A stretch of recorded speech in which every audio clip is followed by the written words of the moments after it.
라고 하는 것입니다. 제자훈련은 책상에서 이루어지는 게 아니다. 제자훈련은 가르쳐서 이루어지는 것이 아니다. 제자훈련의 가장 좋은 장소는 소그룹 공동체 안에서의 삶이라고 하는 것입니다.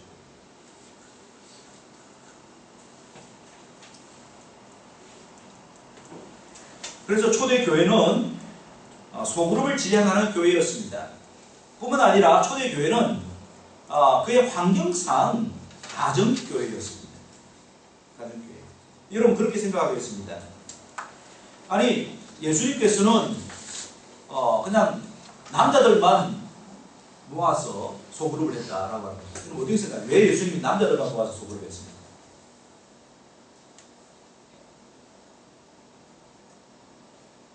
왜 남자들만?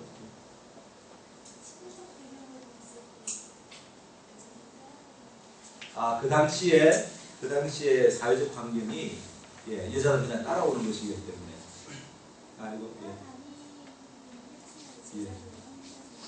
그렇죠. 맞습니다. 여러 여자들도 조금 더 큰 공동체 안에 있었습니다. 그러니까 12명으로 구성되어 있는 닫힌 공동체가 있었고요. 그 다음에 열린 공동체들이 있었는데 거기에는 여자들도 있었죠. 그렇지만 왜 예수님께서 특별하게 남자들만 구성되어 있는 닫힌 소그룹을 만드셨는가라고 하는 것입니다.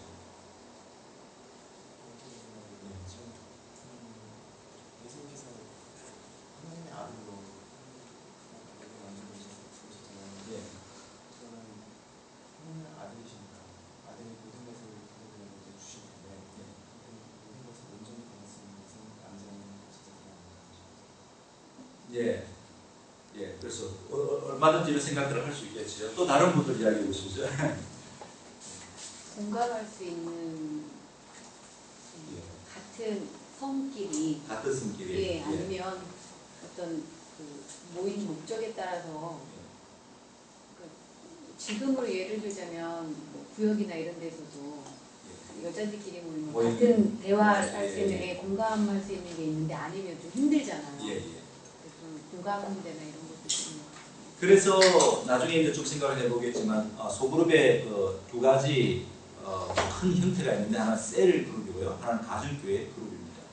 셀 그룹은 동성끼리 이제 모이는 거죠. 금방 말씀을 해드렸듯이 동성끼리 모이게 되면 좀 편안하고 또 같은 세계이니까 그래서 의사소통이라든지 교제가 더 깊어질 수 있다. 그렇게 해서 이제 셀 형태. 그래서 예수님의 12제자 모델을 따라서 그래서 아주 소그룹을 하자. 그래서 이제 셀 형태가 나오게 된 것이죠. 그런데 또 생각해 보십시오. 예수님께서 12제자를 남기고 가셨잖아요. 그런데 12제자 이후로는 어떻게 했을까요? 신약성경 사도행전이나 이렇게 쭉 보게 되면 어떤 소그룹이 주 소그룹이었죠? 아까 말씀드린 가정에서 모이는 소그룹이 물론 가정교회였어요. 왜냐하면 핍박의 상황 속에 있었기 때문에 공회당에서 모이기가 참 힘들었을 것입니다. 대부분의 초대교회는 다 가정에서 모이는 교회였습니다. 그건 가정교회인데 가정교회는 가족들이 함께 모이는 거예요. 남녀 구별이 없습니다. 그런 게 모였다는 거죠. 자, 예수님께서 12명의 남자들만 구성된 그런 소그룹을 가지고 효과적으로 제자 양육을 했습니다. 그렇잖아요. 그런데 나중에 초대교회를 보니까 교회는 가족들 단위로 모였다는 거죠. 가족교회로 모였다는 거죠. 그래서 또 하나의 유형이 나왔는데 예수님께서 원래 생각하셨던 것은 가족 단위로 모이는 가정교회 형태다. 그래서 지금 이제 소그룹의 형태 중에서 가정교회 운동을 하시는 분들이 있다고 하는 거죠. 두 가지 일리가 있다고 생각합니다. 그냥 상식적으로 생각하면 되겠습니다. 예수님께서 지금 독신이셨잖아요. 독신이었으니까 만약에 제자들 모습 너 가족들 다 데리고 오라 그렇게 하면 좀 곤란하지 않습니까? 그래서 자기가 독신이었기 때문에 그래서 남자들 많이 모여요. 물론 베드로는 이미 결혼을 했습니다. 그럼에도 불구하고 예수님 이 멘토가 독신이기 때문에 그래서 같이 함께 모였다고 보면 될 수 있을 것 같고 이런 닫힌 소그룹입니다. 특별한 목적을 위해서 하는 것입니다. 왜 이 닫힌 소그룹이 필요한가 하면요.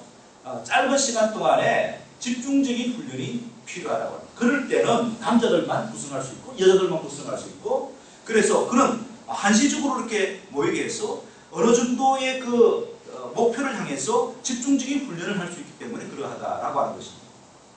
그런 의미에서 보시면 되겠습니다. 어쨌든 간에 이 교회의 소그룹이 소그룹 운동이 필요하다. 이 교회 내 소그룹을 할 때에 초대교회, 특별히 사도행전이나 초대교회의 정신을 배워야 된다. 그것이 바로 성경이 우리에게 주어진 목적입니다. 교회를 건강하게 세우는 소그룹 공동체는 어떤 공동체이냐? 계속해서 반복합니다. 하나님 가족 공동체를 생생하게 경험하는 소그룹이어야 된다. 그 다음에 겨자씨와 적은 그룹 운동의 모체로서 역할을 해야 된다. 사회와 교회 변력의 기초 공동체로서 역할을 해야 된다. 하나님의 나라를 맛보고 증언하는 소그룹 공동체 역할을 해야 된다. 하나님의 나라의 전위 부대로서, 그러니까 이 세상에 나아가서 하나님의 나라를 소개하는 소그룹이 된다. 이 뜻이겠죠. 하나님의 나라를 반영하는 공동체, 대조사회, 대한공동체의 모습을 보여야 된다. 현대의 주류 이데올로기, 한국 사회의 지배정신에 대항하는 복음을 부인하는 교회가 된다. 그리고 성령님께 실제로 역사하는 소그룹이 되어야 된다. 여러분, 굉장히 중요한데요. 왜 소그룹이 자꾸만 가다가 잘 안 되느냐? 그건 저는 성령의 역사라고 봅니다. 만약에 소그룹에 모여서 정말 성령이 강력하게 역사하시면 소그룹에 오지 말라고 해도 보게 될 것입니다. 두세 사람이 함께 모인 곳에 우리 주님이 계시겠다고 말씀하셨는데 성령으로 임재하시는 거죠. 그래서 같이 모여서 삶을 나누고 뜨겁게 함께 기도할 때에 그게 치유의 역사가 일어나는 것이죠. 회개의 역사, 모든 죄들이 회개되시고 말입니다. 그리고 우리의 여러 가지 연약함들이 치유가 되고 또 은사와 재능들이 발휘가 되고 그러면서 거기서 성령의 놀라운 그 역사를 맛보고 능력 있는 그리스도인이 되는 것입니다. 성숙한 주님이 제자가 되면 이것이 바로 우리의 직장에, 우리의 가정에 돌아가서 영향력을 미치게 된다고 하는 거죠. 성령님께서 실제적으로 역사하는 소그룹이 되어야 된다. 그래야지 건강한 기초공동체가 되는 것이고 교회를 건강하게 세울 수 있다. 그리고 이렇게 훈련되어져 있는 이 소그룹 공동체 안에서 조국의 통일과 세계의 평화와 순교의 이상을 구체화할 수 있다. 이게 계속 넓어져가는 거죠.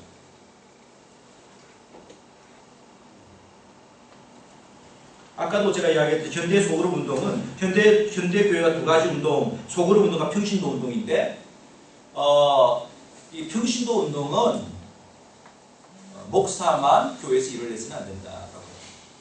오히려 목사는 평신도를 잘 세우는 하나님께 세우신 일종의 교사이며 코치라고 볼 수가 있습니다. 중요한 것은 교회가 건강한 교회가 되려면 모든 평신도들이 자신의 은사와 재능을 따라서 모든 부분에서 다양한 부분에서 함께 나누어서 지체가 돼서 열심히 사역하는 그런 공동체인 것입니다. 그래서 평신도가 제대로 일을 하지 않으면 그냥 수혜만 받는, 그냥 받아들이는 것만 가지고 있으면 안 된다라고 합니다. 하나님께서 이미 지체로 세우셨을 때는 은사를 주셨는데 그 은사를 발휘해야 된다고 하는 것입니다. 그것이 평신도 운동입니다. 그런데 평신도 운동을 잘 하기 위해서 소그룹이 필요한 것입니다. 소그룹 안에서 같이 모두가 다 함께 서로 격려하고 세우는 그런 멤버가 되는 것이죠. 그리고 소그룹 안에서 가장 좋은 평신도가 길러지게 되는 것입니다. 그래서 평신도 지도자를 세우게 되는 것이죠. 이 소그룹의 지도자가 평신도 지도자여 교회의 일꾼인 것입니다.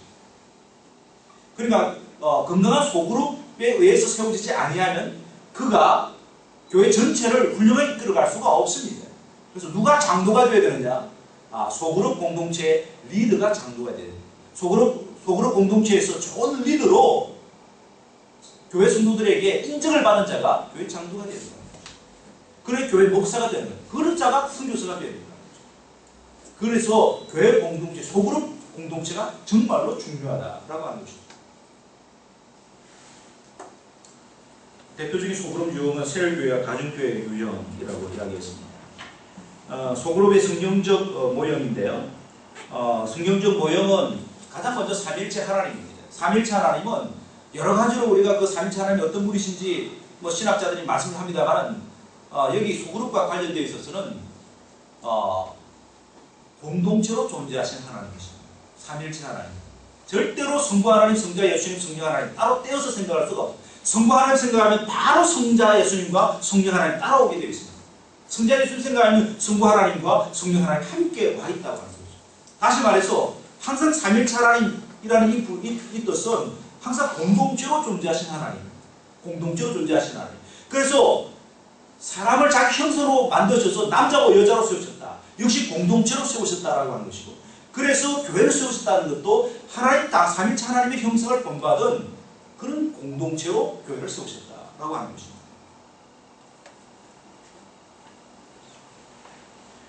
아까 말씀드린 예수님과 소그룹 공동체, 나칭 그룹, 열린 소그룹 제가 이야기를 드렸습니다. 예루살렘 교회 아까 제가 읽었는데 예루살렘 교회에 성령이 임하시고 그래서 사도 베드로의 설교를 듣고 3,000명이 회개하고 돌아왔는데 엄청난 대교회예요. 그래서 솔로몬 행각에서 큰 모임, 기도회로 모였고 예배를 드렸고 전체 모임 모였고 그 다음에 뿔뿔이 흩어져서 각 가족으로 돌아가서 소그룹이 계속 이어졌다. 그 안에서 들었던 말씀을 함께 나누고 삶을 나누고 식사 교제를 했다라고 말씀하는 거죠. 그러면서 자연스럽게 가정에서부터 소그룹이 이루어진 것을 말씀해 주고 있다고 하는 거죠.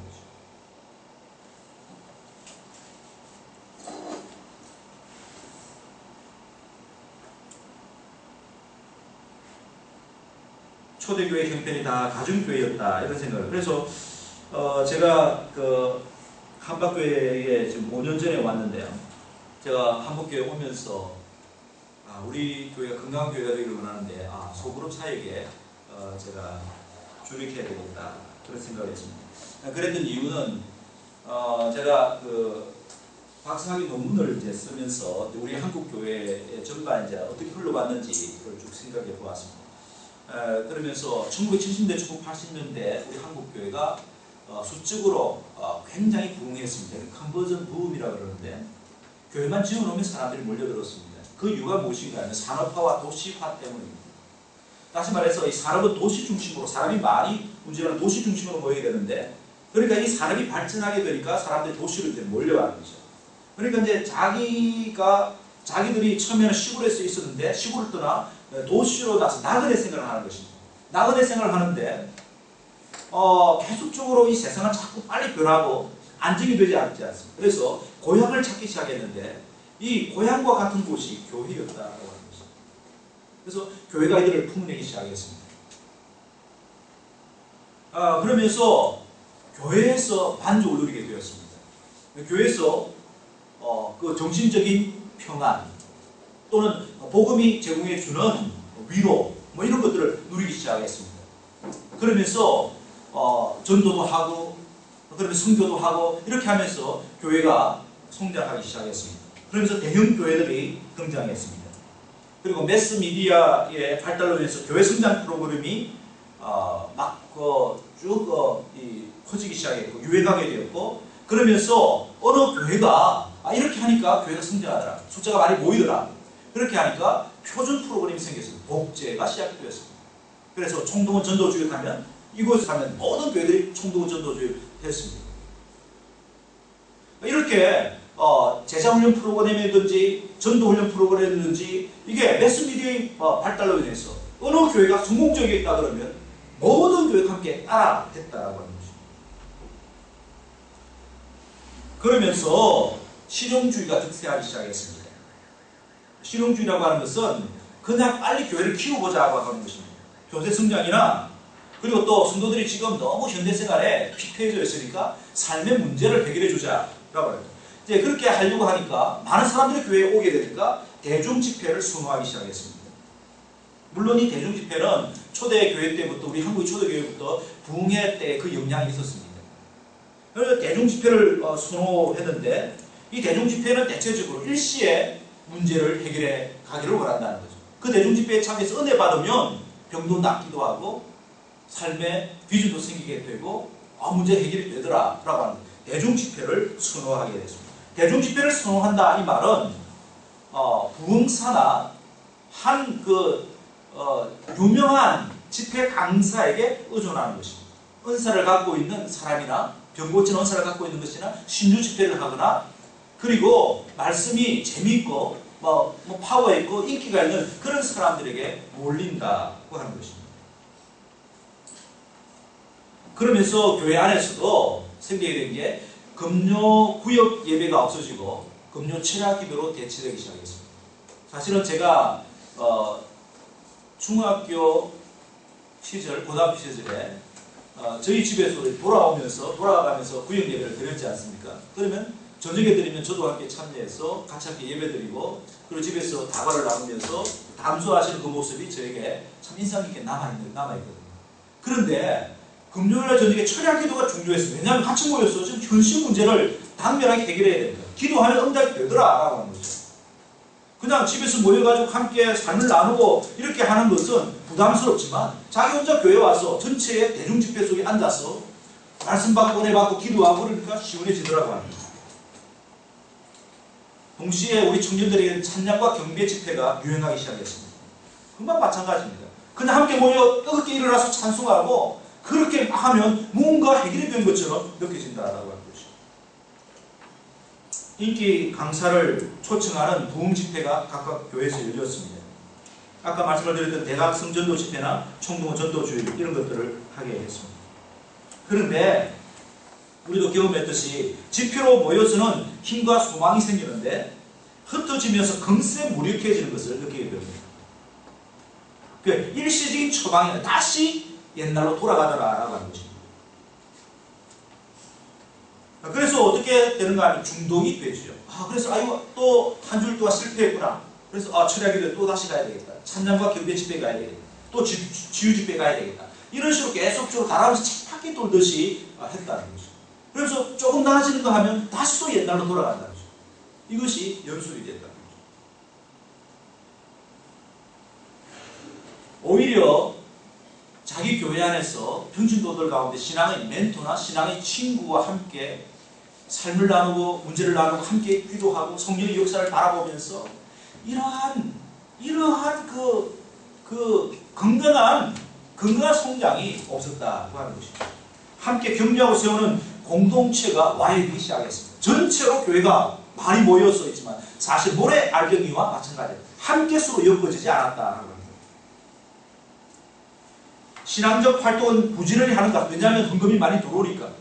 선교사를 내보내고 막 이런 프로젝트하고 교회 건물을 짓고 그래서 뭔가 하는 것 같았는데 내면이 점점 허약해져 갔다. 그러면서 더욱 조급해졌다는 거죠. 그래서 빨리 이 문제를 해결하고 싶은 거예요. 우리 한국 사람들의 심성 가운데 조급함이 얼마나 많습니다. 그런데 우리 성도들도 너무 조급한 거예요. 빨리 눈에 나타나는 것이 보여야 된다는 거죠. 이렇게 해서는 신앙이 강화될 수가 없습니다. 이 허상을 깨뜨려야 할 것입니다.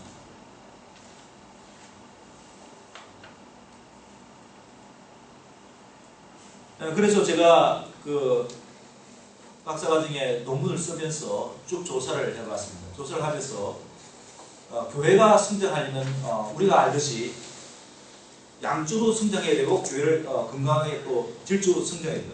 양쪽 성장이 그렇게 나쁘지는 않습니다. 양적 성장해야 되고 또 질적으로 성장해야 되는데 그러나 중요한 것은 질적으로 성장해야지 양적인 성장이 가능하다라고 하는 것입니다. 그런데 질적 성장 없이 양적으로 성장하게 되면 허약한 구조가 된다는 거죠. 그래서 결국 교회가 병들게 되고 세상으로부터 지탄을 받을 수밖에 없다고 하는 거죠. 그래서 그 기초는 질적인 성장입니다. 질적인 성장에 세 가지가 있다고 저는 생각합니다. 첫째는 신앙 지식에서의 성장, 둘째는 유기체적인 성장, 셋째는 대사회적 봉사에서의 성장입니다. 그래서 신앙 지식에서의 성장이라고 하는 계속해서 반복했듯이 복음이 무엇인지 복음에 충실한 교회가 되는 것입니다. 저는 이 복음은 적어도 세 가지의 면이 있다고 생각합니다. 하나는 복음 자체가 있습니다. 복음 자체는 삼일째 하나님이 어떤 분이시냐라고 하는 것에 연결이 되어 있는 것입니다. 둘째는 하나님 나라와 교회가 그 다음 면입니다. 그래서 하나님께서 뭘 원하시는가? 하나님 나라를 세우시기를 원하시고 하나님 나라를 완성하시기를 원하신다는 거예요. 이 하나님 나라를 완성하시기를 원하시는데 이 하나님 나라의 완성에 교회를 일꾼으로 세우셨다. 하나님 나라가 무엇이며 또 하나님의 교회가 도대체 무엇인가를 생각해야 된다는 거죠. 그리고 또 하나는 세상입니다. 이 세상이 지금 어떤 구조로 흘러가고 있고 세상이 지배 정신과 주류 문화가 또 지배 이데올로기가 무엇인지를 발견하고 복음이 이것을 어떻게 치료해 줘야 되느냐라고 하는 것입니다. 바로 이러한 총체적인 신앙 지식을 우리가 겸비해야 된다. 신앙 지식에서의 성장입니다. 그 다음에 두 번째는 유기체적인 성장인데 유기체적인 성장은 교회 안에서 하나님의 가족 공동체를 이루고 교회와 교회가 서로 연대해 옆에 있는 교회는 정말로 우리 자매 형제 교회라 경쟁해야 되는 교회가 아니라고 하는 거죠. 그런데 지금은 한국 교회가 어떻습니까? 옆과 옆의 교회가 서로 교제가 없습니다. 사귀지 않습니다. 연대하지 않습니다. 지금 우리가 성서한국을 꿈꾸는 것은 여러 신학적인 배경이 달라도 교단이 다르다 할지라도 지금 이렇게 초교파로 모이는 것입니다. 그러니까 정확한 복음 위에서 기초적인 복음 위에서 모두 함께 연대하는 거죠. 지금 한국교회의 가장 큰 문제가 너무 교회가 분산되는 거 아니겠습니까? 그래서 유기적인 교회는 교회 안에서의 건강한 가족 공동체를 이루는 것이고 교회와 교회가 서로 연대하는 것을 세계 교회까지 연대하는 것을 말합니다. 그리고 마지막에 대사회적 봉사에서의 성장, 사회적 실천을 해야 됩니다. 우리 지금 성산국에서 가장 중요한 것은 우리가 우리의 성도와 교회가 건강하게 성장해서 사회적 실천을 해야 된다. 사회적 복음에 헌신해야 된다라고 하는 것이죠. 사회적 구원, 사회를 새롭게 변화시키는 그런 교회가 되어야 된다는 겁니다. 그런데 제가 생각을 해보면서 한국 교회가 초창기 때는 정말로 이런 교회였습니다. 그래서 한국 사회에 존경을 받았습니다. 한국 교회가 물론 미국이 원조를 받았지만 한국 교회가 그 당시 6.25 전쟁 이후로 말입니다. 굉장히 피폐해진 한국 백성들을 먹여 살렸습니다. 그래서 다른 모든 종교들은 무익해졌는데 기독교만이 희망이 되었습니다. 그래서 그때의 그 교회와 성도 수가 아주 작았지만 세상이 등불이 되었습니다. 우리 한국 백성들에게 희망을 주는 교회가 되었다고 하는 것입니다. 그때 고아원을 많이 세우고 학교도 세우고 병원도 세우고 이런 것이 다 교회를 통해서 이루어졌다고 하는 것입니다. 그만큼 사회의 신뢰도가 공신력이 뛰어났다고 하는 것입니다. 그런데 아까 말했던 70년대 80년대 지나가면서 교회로 많은 사람들이 몰려오면서 교회가 이 세상을 향해 나아가려는 생각을 멈추고 들어오는 사람들을 관리하기에 바빴다.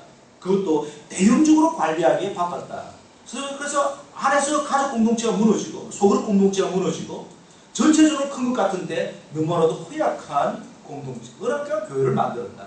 그리고 그냥 대사회적 봉사는 그냥 몸으로 정말로 실제적으로 사람으로 이렇게 하는 것이 아니라 돈으로 때우는 정도였다라고 하는 것이죠. 그것을 이 세상 사람들이 잘 아는 겁니다. 보고 아는 것입니다. 그래서 점점 대사회적 공신력이 추락했다. 그래서 지금은 교회가 아무리 좋은 일을 한다 할지라도 세상 사람들이 그것을 그들의 액면 그대로 받아들이지 않습니다. 그만큼 교회가 추락해버렸다고 하는 것입니다. 그래서 제 생각으로는 그럼 어떻게 하면 우리 한국교회를 다시 새롭게 세울 수 있는 저는 두 가지 면에 우선을 가져야 된다라고 생각합니다. 두 가지 면에는 지역사회를 사랑으로 조용히 섬기는 교회가 되어야 된다라고 생각합니다. 지역사회를 사랑으로 조용히 섬기는 교회. 우리 교회가 한박교회는 만년동에 있습니다. 서구에 있습니다.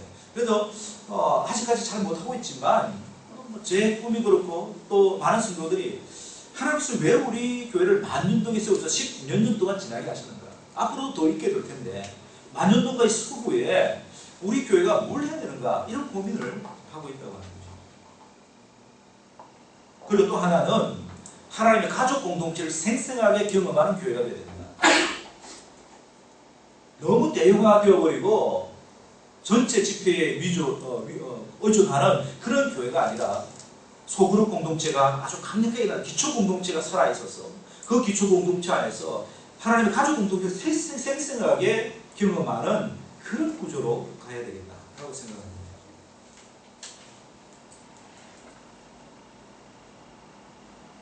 그런데 하나님의 가족 공동체가 되지 아니하고는 힘이 생기지 않습니다. 하나님의 가족 공동체로 연결이 돼야 되지, 연결이 돼야지 지역 사회에 파고 들어갑니다. 그리고 지역 사회로부터 사람들을 데리고 왔을 때에 가족 공동체로 하나님의 나라를 경험하고 있는 그 공동체의 모습을 볼 때 그들이 감격하게 되는 거죠. 아, 내가 잘 왔다고 하는 것이죠. 그래서 소그룹이 중요하다고 하는 것입니다. 소그룹이 중요하다.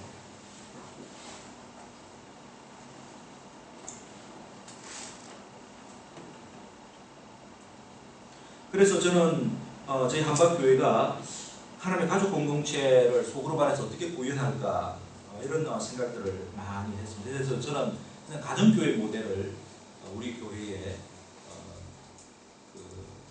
우리 교회가 나가야 할 방향으로 생각하고 있습니다. 그래서 저희 교회는 한 60개 정도의 소그룹이 있습니다. 청년들까지 합해서. 그래서 우리 청년들 여기 6명이 있는데 우리 교회가 소그룹이 잘 되고 있느냐 안 물어보면 아직까지 지금 진행 중이니까 만족하게 답변할 수가 없어요. 제가 생각하면 한 20%가 그래도 괜찮은 소그룹 공동체인가 하는 생각을 해보는데 그래도 희망을 갖습니다. 계속해서 이렇게 잘하기를 바라고 있습니다. 소그룹 공동체 안에서 아까도 말씀드렸듯이 항상 갈등이 존재합니다. 그래서 어떤 사람은 교회에 들어가서 깊이 들어가 보니까 자꾸 문제가 생기더라. 그래서 나는 막 그냥 좀 멀리 떨어져 있어야 되겠다. 주일 예배만 살짝 드리고 가야 되겠다. 이런 생각을 하는 사람들이 참 많습니다. 그런데 그렇게 되어서는 절대로 성장하지 않습니다. 하나님께서 그에게 세상을 맡기지 않습니다. 그러면 하나님 나라를 기억하지 못합니다. 아주 슬픈 것이죠. 아무리 문제가 있어도 소그룹 안에서 버텨내야 돼요. 그래서 디트로이트 본 헤프가 신도의 공동생활에서 이 소그룹 안에서 일어나는 갈등을 뭐라고 표현하고 있는가 하면 진정한 사귐에 눈을 뜨게 하는 깨어짐이라고 해요. 진정한 사귐에 눈을 뜨게 하는 깨어짐의 은총이다. 깨어지지 아니하고는 진정한 사귐에 들어갈 수 없다. 그래서 갈등의 단계를 거쳐서 진정한 사귐에 눈을 뜰 때에 소그룹 공동체는 치유 공동체가 되고 함께 건강하게 성장하고 생동하게 될 것입니다. 그래서 그렇게 되면 소그룹 공동체는 생명력이 약동해서 유본 구원의 산실이 됩니다. 그런 환경 가운데서 가장 자연스럽게 소그룹 리더가 생기게 되는 것이죠. 최고의 제자 훈련 장소가 소그룹이라고 볼 수가 있습니다. 바로 이런 곳에 이런 소그룹, 건강한 소그룹에 하나님께 사람을 보내주시죠. 왜냐하면 그곳이 생명이 성장한 곳이기 때문에 그런 소그룹에 사람들을 보내주시는 것이죠. 그럼 사람들을 보내주시면 자연적으로 소그룹이 가족 공동체가 되기 위해서는 또 분가할 수밖에 없고 분화될 수밖에 없습니다. 그래서 소그룹이 계속적으로 분가가 되고 성장해야 합니다. 그러한 기초 공동체, 건강한 소그룹 공동체가 많은 교회가 건강한 교회라고 할 수 있다. 그런 교회가 저력 있는 교회고, 그런 교회가 지역사회를 품는 교회고, 그런 교회가 세상을 새롭게 하는 교회. 왜냐하면 하나님 나라를 맛보고 있기 때문에.